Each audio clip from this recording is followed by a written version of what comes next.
রাজু শেখ শ্রদ্ধা নিবেদন অনুষ্ঠানে যারা মূলত বেগম জিয়াকে স্মরণ করতে শ্রদ্ধা জানাতে তারা এসেছেন।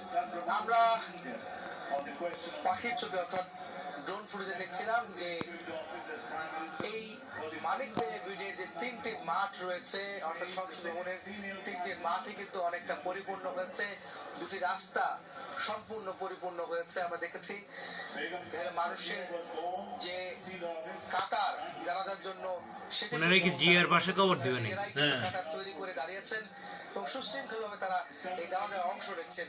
সেটি কিন্তু মাঝখানে চার কোণ, এটা কি আপনারা জানেন যে বেগম জিয়ার মরদেহ এখন সংসদ ভবন এখানে রাখবে মনে হয় ভেতরে রয়েছে, যেখানে তার পরিবারের সদস্য অর্থাৎ বিএনপির ভারপ্রাপ্ত চেয়ারম্যান বেগম জিয়ার বড় ছেলে তারেক রহমান, তিনি এই বহরের সঙ্গে আছেন স্থায়ী কমিটির কয়েকজন সদস্য তার সঙ্গে রয়েছেন, বিএনপি নেতাকর্মীরা তার সঙ্গে রয়েছেন।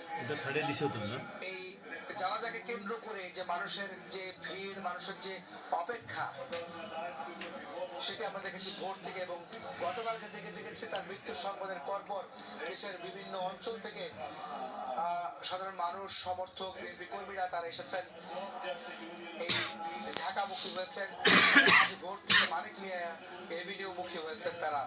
জানা যায় আমরা দেখেছি ভোর থেকে ফজর নামাজের পর থেকেই মানিক মিয়া এলাকায় লোকে লোকারণ্য হয়ে গেছে।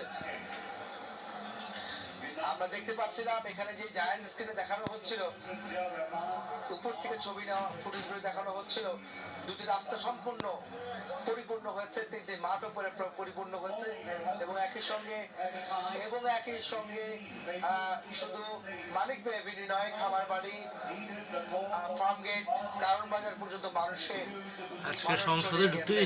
মানুষের লোক ধারণ করার ক্ষমতা যদিও আরো আছে, তারপরে মানুষ আসছে তাদের প্রিয় নেত্রীকে শেষবারের মতো দেখার জন্য, জানাজায় অংশ নেওয়ার জন্য। আমরা বলতে চাই যে আজকে এখানে কিছুক্ষণের মধ্যে অন্তর্বর্তীকালীন সরকারের প্রধান উপদেষ্টা ডক্টর মোহাম্মদ ইউনূস তিনি আসবেন, শ্রদ্ধা নিবেদন করবেন, এবং শ্রদ্ধা নিবেদন করবেন, জানাজায় অংশ নেবেন, তার অপেক্ষায় আছেন সবাই। এবং আপনারা দেখলেন যে জুলাই গণঅভ্যুত্থানের নেতৃত্ব দিয়েছিলেন যে ছাত্র জনতা এবং রাজনৈতিক দলের যারা নেতৃত্ব দিচ্ছেন, যে তরুণ নেতৃত্ব, তারাও কিন্তু এখানে রয়েছেন। একই সঙ্গে আছেন বিভিন্ন রাজনৈতিক দলের নেতারা যারা এসেছেন এই জানাজায় অংশ নিতে, শ্রদ্ধায়, রাষ্ট্রীয় শ্রদ্ধায় নিবেদনের জন্য তারাও কিন্তু এসেছেন। এখানকার আইন শৃঙ্খলা পরিস্থিতি যদি বলতে হয়, যে আমরা দেখেছি যে যখনই ঘোষণা হয়েছে মানিক বে এভিনিউতে তার বেগম জিয়ার নামাজে জানাজা অনুষ্ঠিত হবে, তারপর থেকে